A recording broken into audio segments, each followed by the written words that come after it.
Hello viewers, আমাদের আজকের ভিডিওটি কিন্তু বেশ ইন্টারেস্টিং হতে যাচ্ছে, কারণ আজকের ভিডিওতে আমি কথা বলবো জার্মানিতে আসার পর আপনাদের কি কি কাজ করতে হবে সেগুলি নিয়ে। কিন্তু মূল ভিডিও টপিক শুরু করার আগেই আমাদের ইউটিউব চ্যানেলটির অন্যান্য ভিডিওগুলি চেক আউট করুন এবং জার্মানিতে আসার সময় কি কি জিনিস ব্যাগে প্যাক করবেন এই ভিডিওটির লিংক ডেসক্রিপশন বক্সে চেক করুন। আমি অনন্যা চলে এসেছি কোরাকেলের পক্ষ থেকে আরেকটি নতুন ভিডিও নিয়ে। চলুন শুরু করা যাক।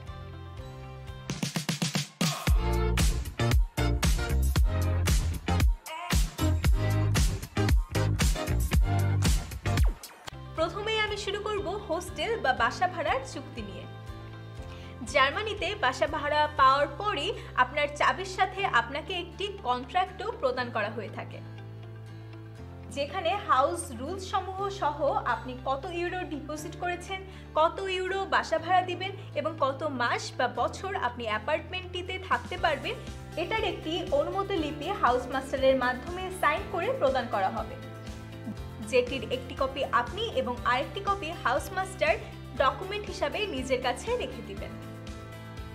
তাই আপনি বাসা খুঁজে পেলে আপনার অ্যারাইভাল ডেট হাউস মাস্টারকে মেইলের মাধ্যমে জানিয়ে দিবেন, যেন আপনি এসে চাবি এবং কন্ট্রাক্ট পেপার কালেক্ট করতে পারেন।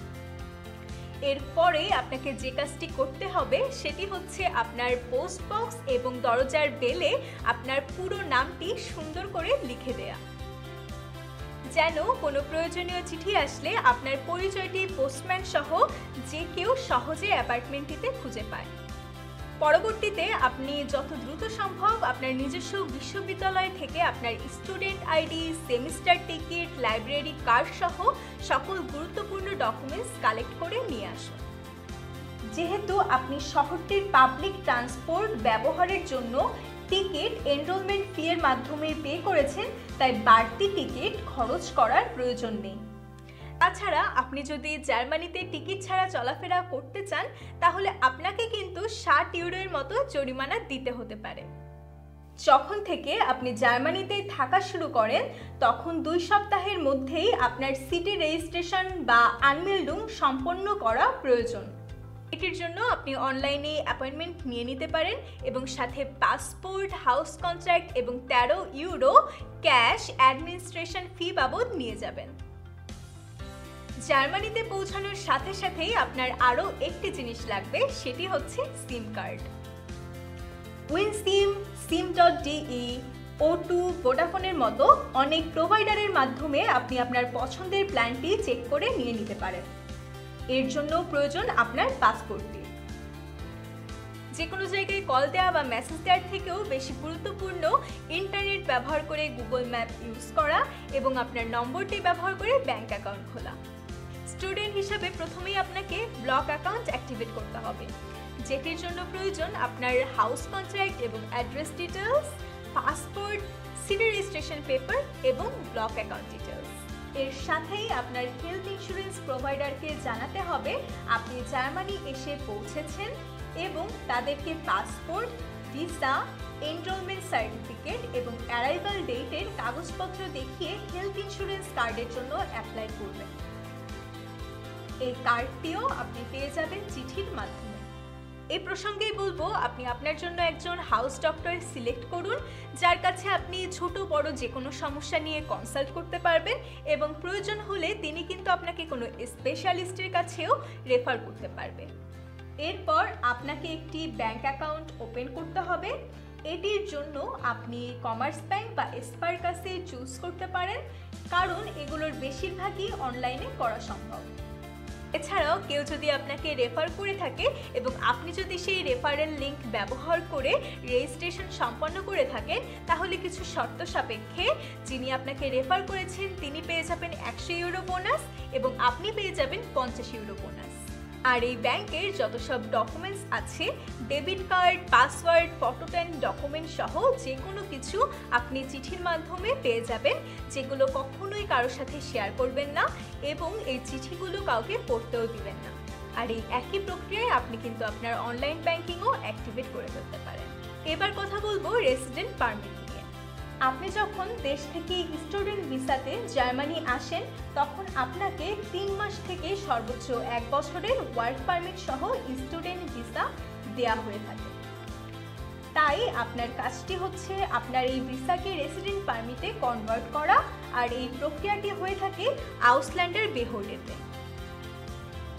অনলাইনে চেক করবেন অ্যাপয়েন্টমেন্ট ডেটের জন্য এবং আপনার ভিসার মেয়াদ শেষ হবার বেশ কয়েক মাস আগেই এই ডেটটি নিয়ে নেবেন। জার্মানিতে আরেকটি সেক্টর হচ্ছে টিভি বা রেডিও ট্যাক্স। জার্মানিতে আপনি টিভি দেখুন বা না দেখুন, রেডিও শুনুন বা না শুনুন, আপনাকে অবশ্যই ট্যাক্স দিতে হবে, যেটি প্রতি অ্যাপার্টমেন্ট থেকে হয়ে থাকে 18.36 ইউরো, যেটি আপনার অ্যাপার্টমেন্ট মেটদের সাথে ভাগ করে দেয়া হয়ে থাকে। জার্মানিতে রেডিও ট্যাক্স দেওয়ার জন্য আপনাকে রেজিস্ট্রেশন করতে হবে।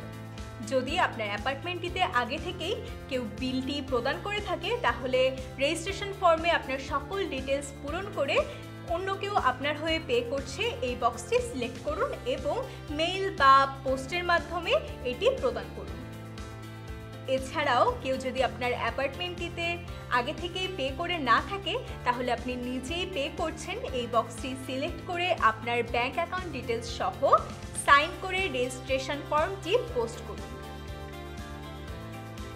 জার্মানিতে রেডিও ট্যাক্সের জন্য রেজিস্ট্রেশন করা বাধ্যতামূলক, না হলে আপনাকে গুনতে হতে পারে অনেক ইউরো জরিমানা। ইন্টারনেট কানেকশন আরেকটি গুরুত্বপূর্ণ জিনিস। সেটি আপনার পড়াশোনা, online lecture, work from home বা বিনোদনের জন্য এটি প্রয়োজনের তালিকায় রয়েছে। আপনি আপনার আশেপাশে খোঁজ নিয়ে ভালো প্রোভাইডারের প্ল্যান বা স্টুডেন্ট ডর্মের ইন্টারনেট রাউটারের মাধ্যমে ব্যবহার করতে পারেন। এছাড়াও জার্টুন, মিডিয়ামার্ক্টের মতো যে কোনো ইলেকট্রিক স্টোরে আপনি আপনার ইন্টারনেট প্ল্যানের কানেকশনটি পেয়ে যাবেন। আরেকটা জিনিস যেটা আপনাকে জার্মানিতে হেল্প করবে সেটি হলো কিছু অ্যাপ।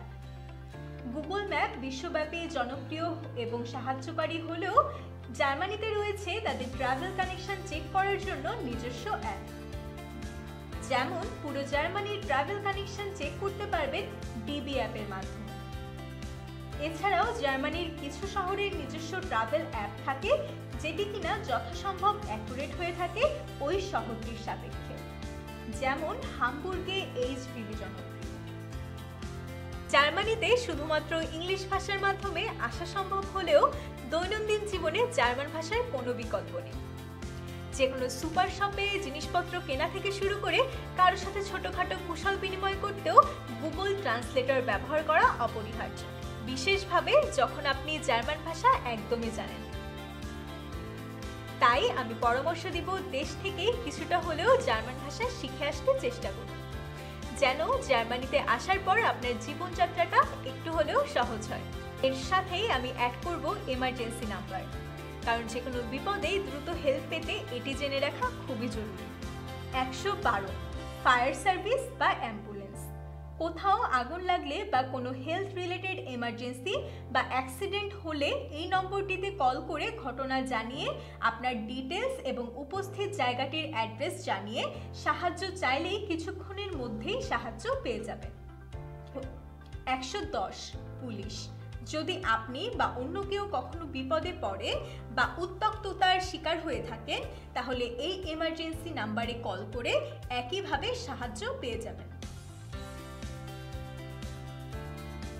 এটি ছিল জার্মানিতে আসার পর আপনার করণীয় কিছু প্রক্রিয়া।